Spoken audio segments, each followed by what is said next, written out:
एनबीएमई का स्कोर कैसे इंप्रूव करना होता है, एनबीएमई कैसे देते हैं, एनबीएमई होती क्या है, ये सारे डाउट्स आपके क्लियर हो जाएंगे इस जस्ट एक वीडियो के अंदर।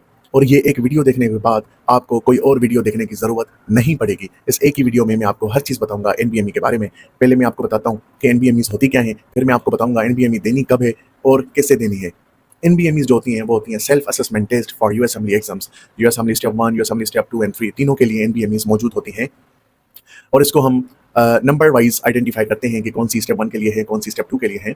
जो यूएस असेंबली स्टेप 1 की एनबीएमईज हैं वो 25 ऑनवर्ड्स, जो भी नंबर आ जाए 32, 33, ये लेटेस्ट होती हैं। 25 ओल्डेस्ट है और 33 जो है वो लेटेस्ट होती है।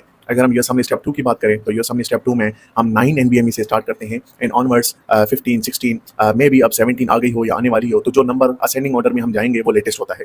और यूएस असेंबली स्टेप 3 के लिए जो एनबीएमई होती है वो होती है 6 एंड 7। एनबीएमईज जो होती हैं उनमें जो क्वेश्चंस होते हैं, नंबर ऑफ क्वेश्चंस, वो रियल एग्जाम से कम होते हैं। अगर रियल एग्जाम में जो असेंबली स्टेप 1 में 280 अराउंड क्वेश्चंस होते हैं तो एनबीएमई में क्वेश्चन होते हैं 200। तो नंबर ऑफ क्वेश्चंस एनबीएमई में कम होते हैं एंड लेंथ ऑफ क्वेश्चंस जो होती है एनबीएमई की वो भी रियल एग्जाम की लेंथ से अगर हम कंपेयर करें तो कम होती है।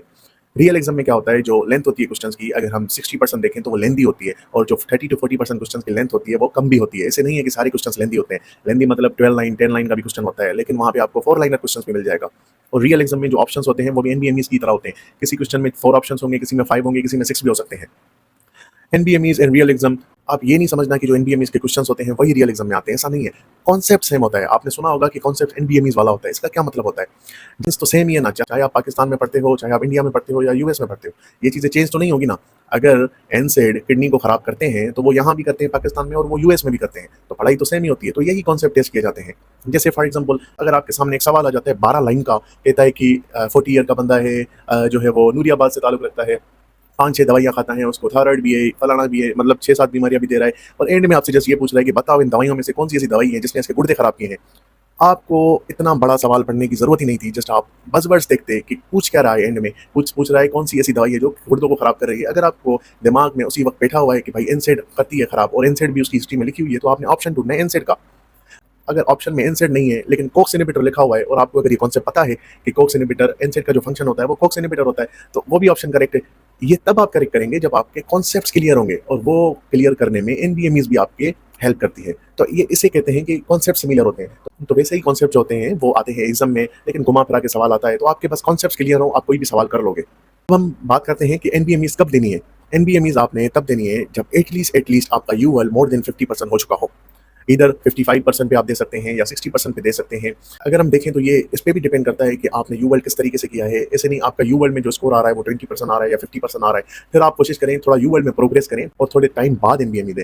अगर कोई ऐसा बंदा है जिसका स्कोर यूएल में जो है वो अच्छा आ रहा है 50%, 60%, 65%, 70%, तो वो आफ्टर 50% ऑफ यूएल एक एनबीएमई दे सकता है। उस एनबीएमई से उसको ये पता चलेगा कि वो कितने पानी में है। उसने जो प्रिपरेशन की है, आधी प्रिपरेशन तो उसकी हो गई ना जब उसने 50% यूएल कर लिया, तो उस आधे यूएल में से उसने क्या सीखा। अगर उसका एनबीएमई स्कोर कम आ रहा है, इसका मतलब उसने सही से यूएल को नहीं सोल्व किया या सही से उसने चीज़ें गेन नहीं की, तो फिर वो अपना स्ट्रक्चर पढ़ाई का मॉडिफाई कर सकता है। अगर वही बंदा एंड में जाके एनबीएमई दे रहा है और उसका आ रहा है 50% एनबीएमई, तो फिर वो एग्जॉस्ट हो जाएगा, क्योंकि उसके माइंड में ये होगा कि मैं 1 महीने बाद एग्जाम दूंगा, और उसका एनबीएमई स्कोर आ जाता है 50%, तो वो एग्जाम नहीं दे पाएगा, क्योंकि 50% से 70% तक ले जाना एनबीएमई को कम से कम भी 2-3 महीने लग जाएंगे। तो इसलिए मैं यही सजेस्ट करता हूँ कि अगर आपका मोर देन 50% हो गया यूएल, अगर आप 60 पे भी हो, तो एक एनबीएमई ट्राई करके देखो। उससे अगर आपका स्कोर कम भी आता है तो डजंट मैटर, आपके पास कुछ महीने हैं, आप उसको प्रोग्रेस करोगे, आपको ये पता लग जाएगा कि जितना आपने पढ़ा है वो या तो सही से नहीं पढ़ा, तो आप चेंज भी कर सकते हो, अपना शेड्यूल भी मॉडिफाई कर सकते हो, पढ़ाई का तरीका भी चेंज कर सकते हो। तो इसलिए एक एनबीएमई हमने तो फर्स्ट एनबीएमई आपने कब देनी है, जब आपका यूएल 50% से ज्यादा हो जाता है। एनबीएमई देनी कैसे होती है? आपने अपना जो माहौल होता है वो बिल्कुल एग्जाम की तरह बनाना है। वो कैसे बनाना है? अपना रूम लॉक रखना है, खामोशी रखनी है। अगर आपके घर में शोर है तो आपने उनको बताना है कि इतने वक्त तक आपको डिस्टर्ब ना किया जाए, और आपने टाइमर लगाना है। टाइमर कितना लगाना है?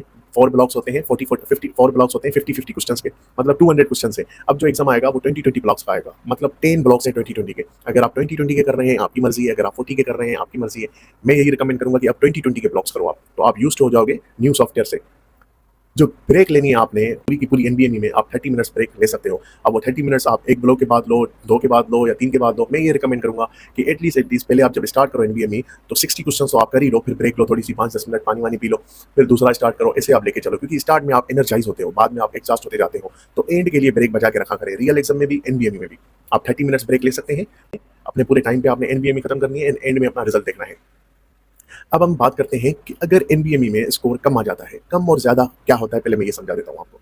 एनबीएमई का स्कोर अगर आप 50% के बाद एनबीएमई दे रहे हैं, 50% यूएल के बाद अगर आप एनबीएमई दे रहे हैं, आपका स्कोर जो है वो 50s में आ रहा है या 55 आ रहा है, तो ये कम कहलाएगा। आपने मोर देन 50% तैयारी कर ली है और आपका एनबीएमई 50s में आ रहा है, तो ये कम है।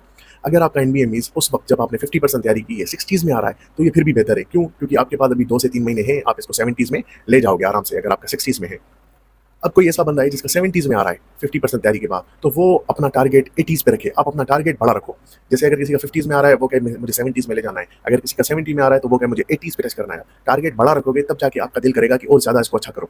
अगर आप ये समझोगे कि 70 में आ गया, बस मैं अब रेडी हूँ, तो आपकी प्रोग्रेस नहीं होगी। क्या पता उस एक एनबीएमई में वो कॉन्सेप्ट्स हों जो आपको आ रहे हों। अगर आप दूसरी एनबीएमई करो और उसमें कम हो जाए स्कोर्स, तो इसीलिए कहते हैं कंसेक्यूटिव 3 और मोर देन 3 एनबीएमईज़ में जब आपका 70% में स्कोर आए, तब आप एग्जाम के लिए रेडी होते हो। अब करना क्या है जब आपका स्कोर कम आता है? अगर आपका स्कोर कम आ जाता है, तो करना क्या है? जैसे ही आप एनबीएमई दोगे, एनबीएमई की एक्सप्लेनेशंस आप खोलोगे, आप अपने सामने कॉपी और पेन रखोगे। उस कॉपी और पेन में आप लिखते जाओगे कि किस सिस्टम से आपके ज़्यादा एमसीक्यूज़ गलत हुए हैं। आप सही से एक्सप्लेनेशन भी पढ़ते जाओगे और साथ में ये भी नोट करते जाओगे कि किस सिस्टम से आपके एमसीक्यूज़ ज़्यादा गलत हुए हैं। लेट्स सपोज़ आपके ज़्यादा एमसीक्यूज़ गलत हो रहे थे रेनल से, तो आपने लिखना है कि रेनल से ज़्यादा हो रहे थे और सेकंड मोस्ट जो मेरे हो रहे थे वो हो रहे थे न्यूरो से। इसका मतलब आपके ये 2 सिस्टम वीक है। अब जिस भी एनबीएमई में ये सिस्टम आएँगे, तो आपका उसमें स्कोर कम आएगा। अब कोई ऐसी एनबीएमई होगी जिसमें ये क्वेश्चंस कम होंगे सिस्टम से और उन सिस्टम से ज़्यादा होंगे जो सिस्टम आपका स्ट्रॉन्ग है, तो आपके स्कोर ज़्यादा आएँगे।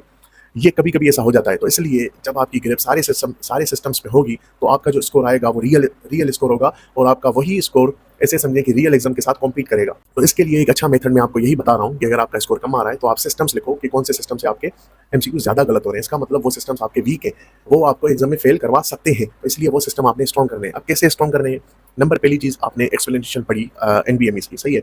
उसके बाद आपने वही टॉपिक का यूवर्ड में इनकरेक्ट्स बनाया। जैसे आपका रेनल गलत है, तो रेनल के इनकरेक्ट्स आपने यूवर्ड में बनाए और उसके अलावा आपने मेहलमान का पीडीएफ रेनल का पढ़ना है एट एनी कॉस्ट।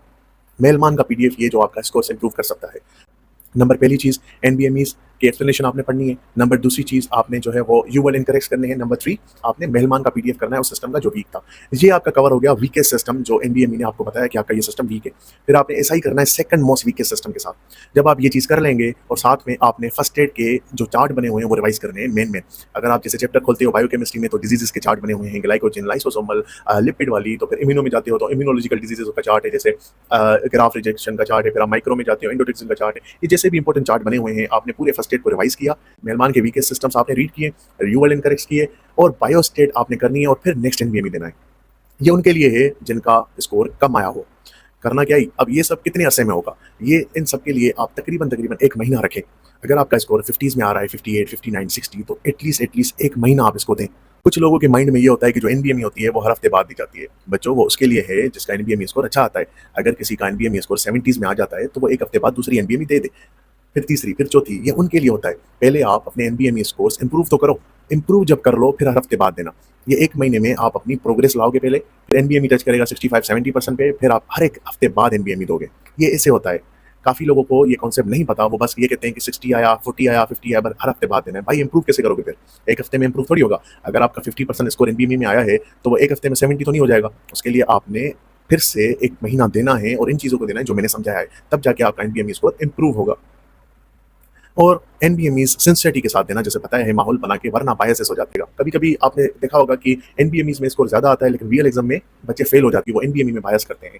एनबीएमई 20 क्वेश्चन आज करेंगे, 20 क्वेश्चन रात में करेंगे, 20 कल करेंगे और फिर उनका जो है माइंडसेट ऐसे ही बन जाता है। फिर रियल एग्जाम वो जो है वो हैंडल नहीं कर पाते प्रेशर रियल एग्जाम का, क्योंकि रियल एग्जाम में आपने एक चेयर पे बैठ के 7 आवर्स 8 आवर्स आपने बैठना होता है और एग्जाम सॉल्व करना होता है। बड़े-बड़े लेंथी सवाल होते हैं, तो उनके लिए यूज्ड टू बनना होता है। यूज्ड टू होने के लिए आपने वही माहौल बनाना होता है घर में, वही माहौल बनाना होता है आपके रूम में, तो तब जाके आप रियल एग्जाम को प्रेशर जो है वो हैंडल कर पाते हो। अगर आप ऐसे फॉलो करते हो इस चीज़ को, तो आपका कॉन्सेप्ट्स क्लियर हो जाएंगे। फिर आप 1 हफ्ते बाद एनबीएमई देते रहना, उसके बाद फिर आप 120 दोगे। जो लेटेस्ट एनबीएमई है वो आपने एग्जाम से एटलीस्ट 20 डेज पहले देनी है, जो लेटेस्ट वाली है। बाकी जो ओल्ड है, जैसे अगर आप यूएस सेमेस्टर 1 में हो और आप 25 या 26 से स्टार्ट कर रहे हो, पहले आपने 26 दी, फिर आपने प्रोग्रेस किया, फिर 27, 28। जो लेटेस्ट एनबीएमई है ना, वो आपने देनी है तकरीबन 20 डेज पहले एग्जाम से। और फ्री 120 एक होती है, ओल्ड एक होती है न्यू। ओल्ड वाली आप 20-25 दिन ऐसे ही जब आप न्यू एनबीएमई दो ना लेटेस्ट, तो फ्री 120 ओल्ड वाली भी दे दो, लेकिन जो न्यू फ्री 120 है वो आपने 4-5 दिन एग्जाम से पहले देनी है और वो ऑनलाइन अवेलेबल होती है पोर्टल पे यूएसएमएल के। एनबीएमई टोटल देनी कितनी है? एटलीस्ट 5 एनबीएमई आपने देनी होती है, फिर आप वो लेटेस्ट देते हो। जैसे अगर आप 29 से स्टार्ट कर रहे हो तो 29, 30, 31, 32, 33 ऐसे आप ले जाओगे। अगर आपके स्कोर्स अच्छे आ रहे हैं तो 5 इनफ है, अगर आपके स्कोर्स अच्छे नहीं आ रहे फिर आपने प्रोग्रेस करना है तो आप ज़्यादा से ज़्यादा एनबीएमई दो। तो एनबीएम अगर आपको एनबीएमई से रिलेटेड कोई भी सवाल हो तो आप मुझसे कमेंट बॉक्स में पूछ सकते हैं।